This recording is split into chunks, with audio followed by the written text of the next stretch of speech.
देशवासियों, नमस्कार।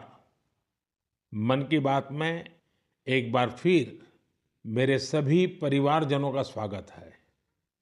आज एक बार फिर बात होगी देश की उपलब्धियों की, देश के लोगों के सामूहिक प्रयासों की। 21वीं सदी के भारत में कितना ही कुछ ऐसा हो रहा है जो विकसित भारत की नींव मजबूत कर रहा है। जैसे इस 23 अगस्त को ही हम सब देशवासियों ने पहला नेशनल स्पेस डे मनाया। मुझे विश्वास है कि आप सबने इस दिन को सेलिब्रेट किया होगा। एक बार फिर चंद्रयान 3 की सफलता का जश्न मनाया होगा। पिछले वर्ष इसी दिन चंद्रयान 3 ने चांद के दक्षिणी हिस्से में शिव शक्ति पॉइंट पर सफलतापूर्वक लैंडिंग की थी। भारत इस गौरवपूर्ण उपलब्धि को हासिल करने वाला दुनिया का पहला देश बना। साथियों, देश के युवाओं को स्पेस सेक्टर रिफॉर्म से भी काफी फायदा हुआ है। इसलिए मैंने सोचा कि क्यों ना आज मन की बात में स्पेस सेक्टर से जुड़े अपने कुछ युवा साथियों से बात की जाए। मेरे साथ बात करने के लिए स्पेस टेक स्टार्टअप गैलेक्स आई की टीम जुड़ रही है। इस स्टार्टअप को आईआईटी मद्रास के एलुमनाई ने शुरू किया था। ये सारे नौजवान आज हमारे साथ फोन लाइन पर मौजूद है। सुयश, डेनिल, रक्षित, किशन और प्रणीत। आइए इन युवाओं के अनुभवों को जानते हैं। हेलो। हेलो। हेलो। नमस्ते जी। नमस्कार सर। अच्छा साथियों, मुझे ये देखकर खुशी होती है कि आईआईटी मद्रास के दौरान हुई आपकी दोस्ती आज भी मजबूती से कायम है। यही वजह है कि आपने मिलकर गैलेक्स आई शुरू करने का फैसला किया। और मैं आज जरा उसके विषय में भी जानना चाहता हूँ। इस बारे में बताइए। इसके साथ ही ये भी बताएं कि आपकी टेक्नोलॉजी से देश को कितना लाभ होने वाला है। जी, मेरा नाम सुयश है। हम लोग साथ में, जैसा आपने बोला, सब लोग साथ में आईआईटी मद्रास में मिले। वहीं पर हम लोग सब पढ़ाई कर रहे थे, अलग अलग ईयर्स में थे अपने इंजीनियरिंग के। और उसी वक्त हम लोगों ने सोचा कि एक हाइपरलूप नाम का एक प्रोजेक्ट है जो हम लोग चाहते थे साथ में करेंगे। उसी दौरान हमने एक टीम की शुरुआत की, उसका नाम था आविष्कार हाइपरलूप, जिसको लेकर हम लोग अमेरिका भी गए। उस साल हम एशिया की इकलौती टीम थी जो वहां गई और हमारे देश का जो झंडा है उसको हमने फहराया। और हम टॉप 20 टीम्स में से थे, जो out of around 1500 teams around the world. चलिए, आगे सुनने से पहले इसके लिए तो बधाई दे दूं मैं। बहुत बहुत धन्यवाद आपका। उसी उपलब्धि के दौरान हम लोगों की दोस्ती काफी गहरी हुई और इस तरीके के कठिन प्रोजेक्ट्स और टफ प्रोजेक्ट्स को करने का कॉन्फिडेंस भी आया। और उसी दौरान स्पेसएक्स को देख के और स्पेस में जो आपने जो ओपन अप किया एक प्राइवेटाइजेशन को, जो 2020 में एक लैंडमार्क डिसीजन भी आया, उसको लेकर हम लोग काफी एक्साइटेड थे। और मैं रक्षित को इनवाइट करना चाहूंगा बोलने के लिए कि हम क्या बना रहे हैं और उसका फायदा क्या है। जी, तो मेरा नाम रक्षित है और इस टेक्नोलॉजी से हमको कैसे लाभ होगा मैं इसका उत्तर दूंगा। रक्षित, आप उत्तराखंड में कहाँ से हैं? सर, मैं अल्मोड़ा से हूँ। तो बाल मिठाई वाले हैं आप। जी सर, बाल मिठाई हमारी फेवरेट है। तो हमारा जो लक्ष्य सेन है ना, वो मेरे लिए रेगुलरली बाल मिठाई खिलाता रहता है मुझे। हाँ रक्षित, बताइए। तो हमारी जो ये टेक्नोलॉजी है, ये अंतरिक्ष से बादलों के आर पार देख सकती है और ये रात्रि में भी देख सकती है। तो हम इससे देश के किसी भी कोने के ऊपर रोज एक साफ तस्वीर खींच सकते हैं। और ये जो डेटा हमें आएगा, इसका उपयोग हम दो क्षेत्रों में विकास करने के लिए करेंगे। पहला है भारत को अत्यंत सुरक्षित बनाना। हमारे जो बॉर्डर्स हैं और हमारे जो ओशंस हैं, सीज हैं, उसके ऊपर रोज हम मॉनिटर करेंगे और एनिमी की एक्टिविटीज को मॉनिटर करेंगे और हमारी आर्म्ड फोर्सेस को इंटेलिजेंस प्रोवाइड करेंगे। और दूसरा है भारत के किसानों को सशक्त बनाना। तो हमने ऑलरेडी एक प्रोडक्ट बनाया है भारत के झींगा किसानों के लिए, जो अंतरिक्ष से उनके पॉन्ड्स के पानी की क्वालिटी मेजर कर सकता है 1/10 ऑफ द करंट कॉस्ट में। और हम चाहते हैं आगे जाते हुए हम दुनिया के लिए best quality satellite images generate करें, और जो ग्लोबल इश्यूज हैं, ग्लोबल वार्मिंग जैसे, इससे लड़ने के लिए हम दुनिया को best quality satellite data provide करें। इसका मतलब हुआ कि आपकी टोली जय जवान भी करेगी, जय किसान भी करेगी। जी सर, बिल्कुल। साथियों, आप इतना अच्छा काम कर रहे हैं। मैं ये भी जानना चाहता हूँ कि आपकी इस टेक्नोलॉजी का प्रिसीजन कितना है? सर, हम लेस देन 50 सेंटीमीटर के रेजोल्यूशन तक जा पाएंगे, और हम एक बार में approximately more than 300 square kilometre area को इमेज कर पाएंगे। चलिए, मैं समझता हूँ कि ये बात जब देशवासी सुनेंगे तो उनको बड़ा गर्व होगा। लेकिन मैं एक और सवाल पूछना चाहूँगा। जी सर। स्पेस इकोसिस्टम बहुत ही वाइब्रेंट हो रहा है। अब आपकी टीम इसमें क्या बदलाव देख रहे हैं? मेरा नाम किशन है। हमने ये गैलेक्साई शुरू होने के बाद से ही हमने इन स्पेस आते हुए देखा है और काफ़ी सारे पॉलिसीज आते हुए देखे हैं, ये जैसे कि geospatial data policy and Indian space policy. और हमने पिछले 3 साल में काफ़ी बदलाव आते हुए देखा है और काफ़ी प्रोसेसेस और काफ़ी इंफ्रास्ट्रक्चर और काफ़ी फैसिलिटीज इसरो के ये अवेलेबल और काफ़ी अच्छे तरीके से हुए हैं। जैसे कि हम इसरो में जाके टेस्टिंग कर सकते हैं हमारे हार्डवेयर का, ये काफ़ी आसान तरीके से अभी हो सकता है। 3 साल पहले वो प्रोसेसेस उतने नहीं थे, और ये काफ़ी हेल्पफुल रहा है हमारे लिए और काफ़ी और स्टार्टअप्स के लिए भी। और रीसेंट एफडीआई पॉलिसीज की वजह से और ये फैसिलिटीज अवेलेबिलिटी की वजह से और स्टार्टअप्स को आने के लिए काफ़ी इंसेंटिव है, और ऐसे स्टार्टअप्स आके काफ़ी इजीली और काफ़ी अच्छे से डेवलपमेंट कर सकते हैं ऐसी फील्ड में जिसमें यूजुअली डेवलपमेंट करना बहुत कॉस्टली और टाइम कंज्यूमिंग रहता है।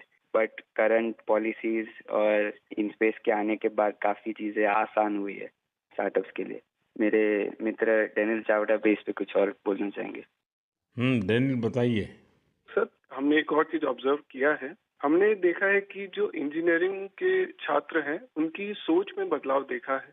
वो पहले बाहर जाके हायर स्टडीज परस्यू करना चाहते थे और वहाँ काम करना चाहते थे और स्पेस डोमेन में। बट अब क्योंकि इंडिया में स्पेस इकोसिस्टम बहुत अच्छी तरीके से आ रहा है, तो इस कारण वो लोग इंडिया वापस आके इस इकोसिस्टम के पार्ट बनना चाहते हैं। तो ये काफी अच्छा फीडबैक हमें मिला है, और हमारे खुद की कंपनी में कुछ लोग वापस आके काम कर रहे हैं इसी वजह से। मुझे लगता है कि आपने दोनों जो पहलू बताए हैं, किशन ने और डेनियल दोनों ने, मैं ज़रूर मानता हूं कि बहुत से लोगों का इस तरफ ध्यान नहीं गया होगा कि एक क्षेत्र में जब रिफॉर्म होता है तो रिफॉर्म का कितने मल्टीपल इफ़ेक्ट्स होते हैं, कितने लोगों का लाभ होता है, और जो आपके वर्णन से, और क्योंकि आप उस फील्ड में हैं तो आपको ध्यान में ज़रूर आता है, और आपने ऑब्जर्व भी किया है कि देश के नौजवान अब इस फील्ड में यहीं पर अपना भविष्य आजमाना चाहते हैं, अपने टैलेंट का उपयोग करना चाहते हैं।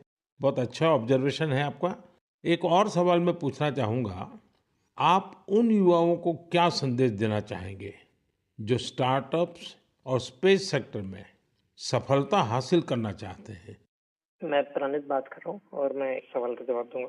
हाँ प्रणीत, बताइए। सर, मैं अपने कुछ सालों के एक्सपीरियंस से 2 चीजें बोलना चाहूंगा। सबसे पहली इज, अगर अपने को स्टार्टअप करना हो तो यही मौका है, क्योंकि पूरी दुनिया में इंडिया आज वो देश है जो वर्ल्ड का सबसे फास्टेस्ट ग्रोइंग इकोनॉमी है। और इसका मतलब ये हुआ कि अपने पास अपॉर्चुनिटी बहुत ज्यादा है। जैसे मैं 24 साल की उम्र में ये सोच के प्राउड फील करता हूँ कि अगले साल हमारी एक सैटेलाइट लॉन्च होगी जिसके बेसिस पे अपनी गवर्नमेंट कुछ मेजर डिसीजंस लेगी और उसमें हमारा छोटा सा एक कंट्रीब्यूशन है। ऐसी कुछ नेशनल इम्पैक्ट की प्रोजेक्ट्स पे काम करने को मिले, ये ऐसी इंडस्ट्री और ये ऐसा टाइम है, गिवन कि ये स्पेस इंडस्ट्री आज अभी तो स्टार्ट हो रही है। तो मैं अपने युवा दोस्तों को यही बोलना चाहूंगा कि ये अपॉर्चुनिटी ना सिर्फ इम्पैक्ट की बट ऑल्सो उनके खुद के फाइनेंशियल ग्रोथ की और एक ग्लोबल प्रॉब्लम सॉल्व करने की है। तो हम आपस में यही बात करते हैं कि बचपन में हम ये बोलते थे कि बड़े होके एक्टर बनेंगे, स्पोर्ट्समैन बनेंगे या ऐसे कुछ चीजें होती थी। बट आज अगर हम ये सुने कि कोई बड़ा होके ये बोलता है कि मुझे बड़ा होके एंटरप्रेन्योर बनना है, स्पेस इंडस्ट्री में काम करना है, ये हमारे लिए एक बहुत प्राउड मोमेंट है कि हम इस पूरे ट्रांसफॉर्मेशन में एक छोटा सा पार्ट प्ले कर पाए। साथियों, एक प्रकार से प्रणीत, किशन, डेनियल, रक्षित, सुयश, जितनी मजबूत आपकी दोस्ती है उतना ही मजबूत आपका स्टार्टअप भी है। तभी तो आप लोग इतना शानदार काम कर रहे हैं। मुझे कुछ साल पहले आईआईटी मद्रास जाने का अवसर मिला था और मैंने उस संस्थान के एक्सेलेंस को खुद अनुभव किया है। और वैसे भी आईआईटी के संबंध में पूरे विश्व में एक सम्मान का भाव है और वहाँ से निकलने वाले हमारे लोग जब भारत के लिए काम करते हैं तो जरूर कुछ न कुछ अच्छा कंट्रीब्यूट करते हैं। आप सभी को और स्पेस सेक्टर में काम करने वाले दूसरे सभी स्टार्टअप्स को मेरी बहुत बहुत शुभकामनाएं हैं। और आप पांचों साथियों से बात करके मुझे बहुत अच्छा लगा। चलिए, बहुत बहुत धन्यवाद दोस्तों। Thank you so much. मेरे प्यारे देशवासियों, इस साल मैंने लाल किले से बिना पॉलिटिकल बैकग्राउंड वाले 1 लाख युवाओं को पॉलिटिकल सिस्टम से जोड़ने का आह्वान किया है। मेरी इस बात पर जबरदस्त प्रतिक्रिया हुई है। इससे पता चलता है कि कितनी बड़ी संख्या में हमारे युवा राजनीति में आने को तैयार बैठे हैं। बस उन्हें सही मौके और सही मार्गदर्शन की तलाश है। इस विषय पर मुझे देश भर के युवाओं के पत्र भी मिले हैं। सोशल मीडिया पर भी जबरदस्त रिस्पांस मिल रहा है। लोगों ने मुझे कई तरह के सुझाव भी भेजे हैं। कुछ युवाओं ने पत्र में लिखा है कि उनके लिए वाकई अकल्पनीय है दादा या माता पिता की कोई राजनीतिक विरासत नहीं होने की वजह से वो राजनीति में चाहकर भी नहीं आ पाते थे। कुछ युवाओं ने लिखा कि उनके पास जमीनी स्तर पर काम करने का अच्छा अनुभव है, इसलिए वे लोगों की समस्याओं को सुलझाने में मददगार बन सकते हैं। कुछ युवाओं ने ये भी लिखा कि परिवारवादी राजनीति नई प्रतिभाओं का दमन कर देती है। कुछ युवाओं ने कहा कि इस तरह के प्रयासों से हमारे लोकतंत्र को और मजबूती मिलेगी। मैं इस विषय पर सुझाव भेजने के लिए हर किसी का धन्यवाद करता हूं। मुझे उम्मीद है कि अब हमारे सामूहिक प्रयास से ऐसे युवा जिनका कोई पॉलिटिकल बैकग्राउंड नहीं है वे भी राजनीति में आगे आ सकेंगे। उनका अनुभव और उनका जोश देश के काम आएगा। साथियों, स्वतंत्रता संग्राम के दौरान भी समाज के हर क्षेत्र से ऐसे अनेकों लोग सामने आए थे जिनकी कोई राजनीतिक पृष्ठभूमि नहीं थी। उन्होंने खुद को भारत की आजादी के लिए झोंक दिया था। आज हमें विकसित भारत का लक्ष्य पाने के लिए एक बार फिर उसी स्पिरिट की जरूरत है। मैं अपने सभी युवा साथियों को कहूंगा, इस अभियान से जरूर जुड़े। आपका ये कदम अपने और देश के भविष्य को बदलने वाला होगा। मेरे प्यारे देशवासियों, हर घर तिरंगा और पूरा देश तिरंगा। इस बार ये अभियान अपनी पूरी ऊंचाई पर रहा। देश के कोने कोने से इस अभियान से जुड़ी अद्भुत तस्वीरें सामने आई। हमने घरों पर तिरंगा लहराते देखा, स्कूल, कॉलेज, यूनिवर्सिटी में तिरंगा देखा। लोगों ने अपनी दुकानों, दफ्तरों में तिरंगा लगाया। लोगों ने अपने डेस्कटॉप, मोबाइल और गाड़ियों में भी तिरंगा लगाया। जब लोग एक साथ जुड़कर अपनी भावना प्रकट करते हैं, तो इसी तरह हर अभियान को चार चांद लग जाते हैं। अभी आप अपनी टीवी स्क्रीन पर जो तस्वीरें देख रहे हैं, ये जम्मू कश्मीर के रियासी की हैं।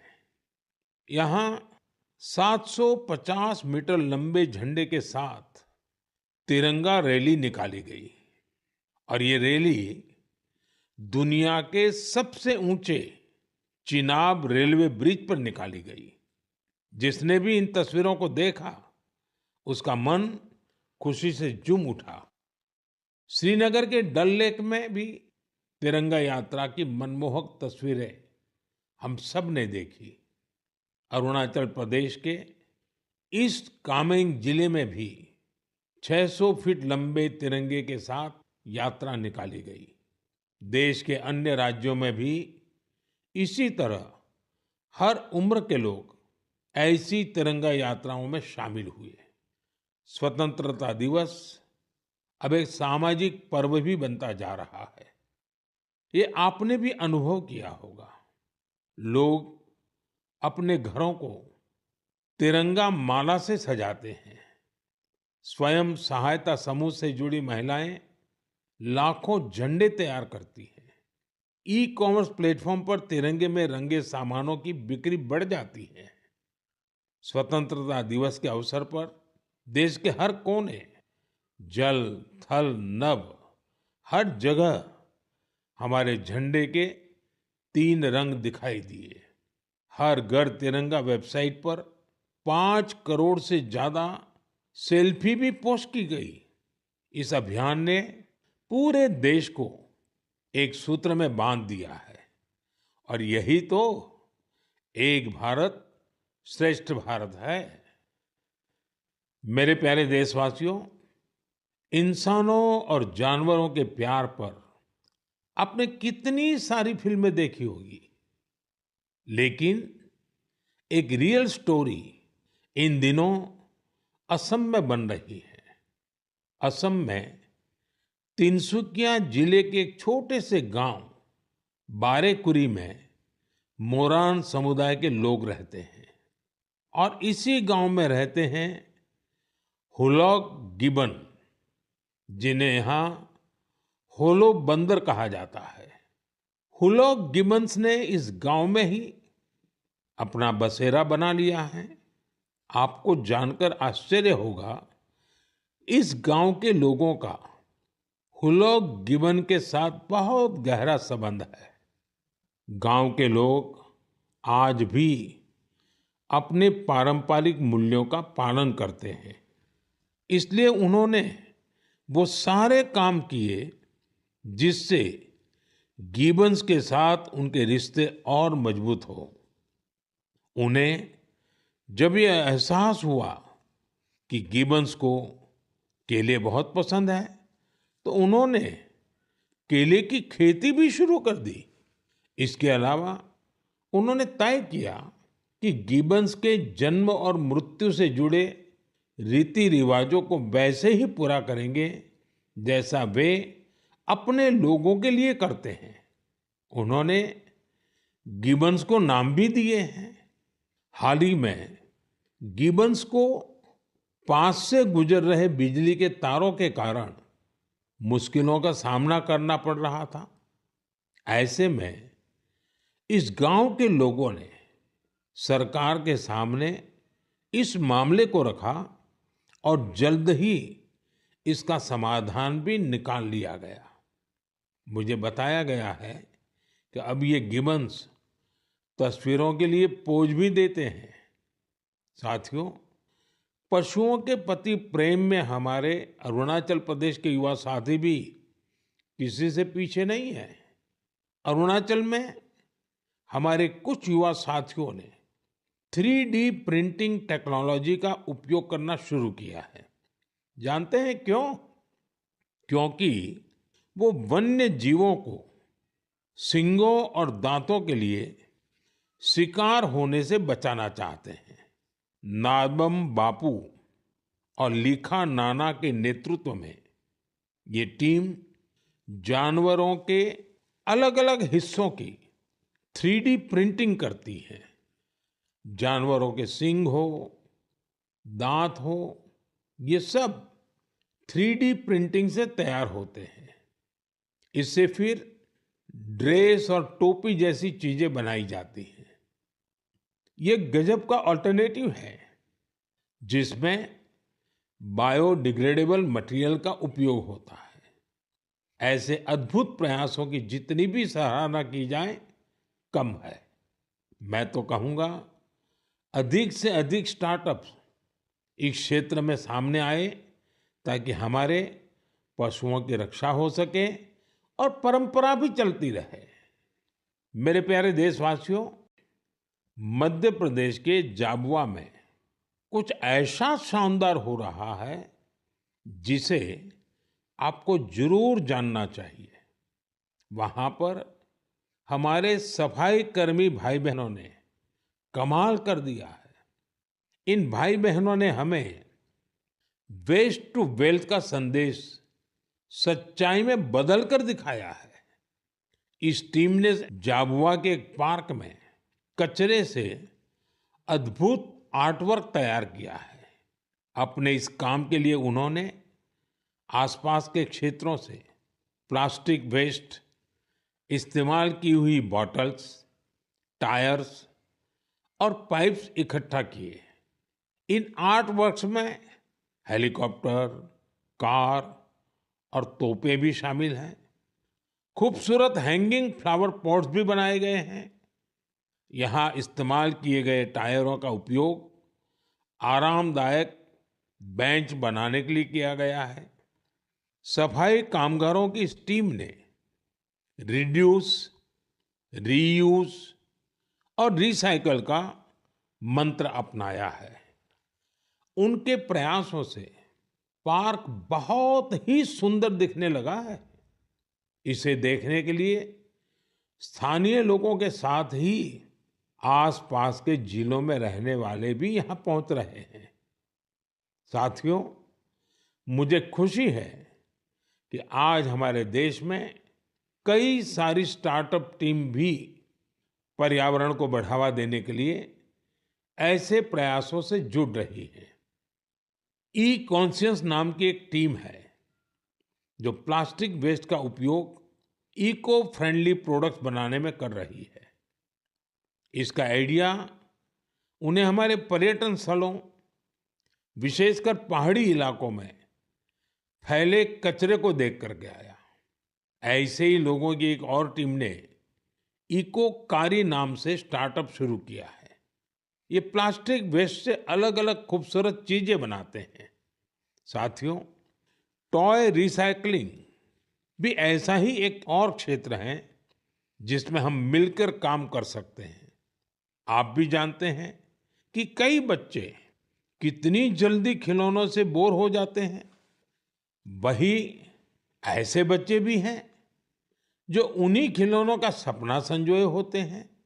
ऐसे खिलौने जिससे अब आपके बच्चे नहीं खेलते, उन्हें आप ऐसी जगहों पर दे सकते हैं जहां उनका उपयोग होता रहे। ये भी पर्यावरण की रक्षा का एक अच्छा रास्ता है। हम सब मिलकर प्रयास करेंगे तभी पर्यावरण भी मजबूत होगा और देश भी आगे बढ़ेगा। मेरे प्यारे देशवासियों, कुछ ही दिन पहले हमने 19 अगस्त को रक्षाबंधन का पर्व मनाया।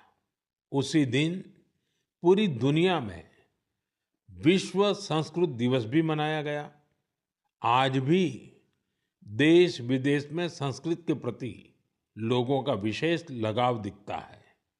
दुनिया के कई देशों में संस्कृत भाषा को लेकर तरह तरह की रिसर्च और प्रयोग हो रहे हैं। आगे की बात करने से पहले मैं आपके लिए एक छोटी सी ऑडियो क्लिप प्ले कर रहा हूं। Titiršuch šigragam gangam idam lakšmanam abrei. Va taip yra skamba. Visi kartu. Satu drištvana lytire navam išvaku nandanach चिकीर्षुः शीघ्रगां गङ्गाम् इदं लक्ष्मणमब्रवीत्। साथियों, इस ऑडियो का संबंध यूरोप के एक देश लिथुएनिया से है। वहाँ एक प्रोफेसर विदोनस ने एक अनूठा प्रयास किया है और इसे नाम दिया है संस्कृत ऑन द रिवर्स। कुछ लोगों का एक ग्रुप वहां नेरिस रिवर के किनारे जमा हुआ और वहां उन्होंने वेदों और गीता का पाठ किया। यहाँ ऐसे प्रयास पिछले कुछ वर्षों से निरंतर जारी है। आप भी संस्कृत को आगे बढ़ाने वाले ऐसे प्रयासों को सामने लाते रहिए। मेरे प्यारे देशवासियों, हम सबके जीवन में फिटनेस का बहुत महत्व है। फिट रहने के लिए हमें अपने खान पान, रहन सहन सब पर ध्यान देना होता है। लोगों को फिटनेस के प्रति जागरूक करने के लिए ही फिट इंडिया अभियान की शुरुआत की गई। स्वस्थ रहने के लिए आज हर आयु, हर वर्ग के लोग योग को अपना रहे हैं। लोग अपनी थाली में अब सुपर फूड मिलेट्स यानी श्री अन्न को जगह देने लगे हैं। इन सभी प्रयासों का उद्देश्य यही है कि हर परिवार स्वस्थ हो। साथियों, हमारा परिवार, हमारा समाज और हमारा देश और इन सब का भविष्य हमारे बच्चों की सेहत पर निर्भर है। और बच्चों की अच्छी सेहत के लिए जरूरी है कि उन्हें सही पोषण मिलता रहे। बच्चों का न्यूट्रिशन देश की प्राथमिकता है। वैसे तो उनके पोषण पर पूरे साल हमारा ध्यान रहता है, लेकिन एक महीना देश इस पर विशेष फोकस करता है। इसके लिए हर साल 1 सितंबर से 30 सितंबर के बीच पोषण माह मनाया जाता है।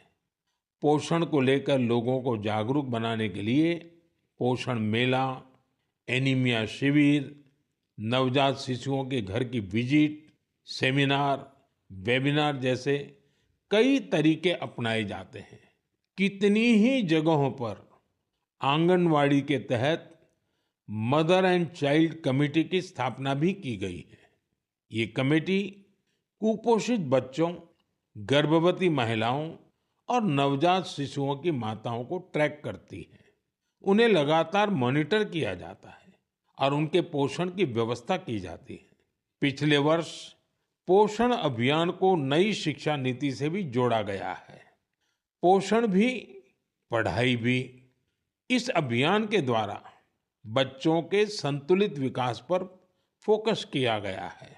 आपको भी अपने क्षेत्र में पोषण के प्रति जागरूकता वाले अभियान से जरूर जुड़ना चाहिए। आपके एक छोटे से प्रयास से कुपोषण के खिलाफ इस लड़ाई में बहुत मदद मिलेगी। मेरे प्यारे देशवासियों, इस बार की मन की बात में इतना ही। मन की बात में आपसे बात करके मुझे हमेशा बहुत अच्छा लगता है। ऐसा लगता है जैसे मैं अपने परिवारजनों के साथ बैठ करके हल्के फुल्के वातावरण में अपने मन की बातें साझा कर रहा हूँ, आपके मन से जुड़ रहा हूँ। आपके फीडबैक, आपके सुझाव मेरे लिए बहुत ही मूल्यवान है।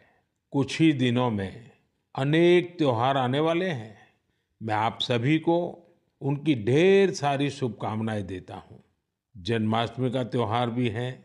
अगले महीने शुरुआत में ही गणेश चतुर्थी का भी पर्व है। ओणम का त्योहार भी करीब है। मिलाद उन नबी की भी बधाई देता हूँ। साथियों, इस महीने 29 तारीख को तेलुगु भाषा दिवस भी है। यह सचमुच बहुत ही अद्भुत भाषा है। मैं दुनिया भर के सभी तेलुगु भाषियों को तेलुगु भाषा दिवस की शुभकामनाएं देता हूँ। प्रपंच व्याप्तंगा उन्न तेलुगु वारिकी तेलुगु भाषा दिनोत्सव शुभाकांक्षलु। साथियों, मैं आप सभी से बारिश के इस मौसम में सावधानी बरतने के साथ ही कैच द रेन मूवमेंट का हिस्सा बनने का भी आग्रह दोहराऊंगा। मैं आप सभी को एक पेड़ माँ के नाम अभियान की याद दिलाना चाहूंगा। ज्यादा से ज्यादा पेड़ लगाएं और दूसरों से भी इसका आग्रह करें। आने वाले दिनों में पेरिस में पैरालंपिक्स शुरू हो रहे हैं। हमारे दिव्यांग भाई बहन वहां पहुंचे हैं। 140 करोड़ भारतीय अपने एथलीट और खिलाड़ियों को चीयर कर रहे हैं। आप भी हैशटैग चीयर फॉर भारत के साथ अपने खिलाड़ियों को प्रोत्साहन दीजिए। अगले महीने हम एक बार फिर जुड़ेंगे और बहुत सारे विषयों पर चर्चा करेंगे। तब तक के लिए मुझे विदा दीजिए। बहुत बहुत धन्यवाद।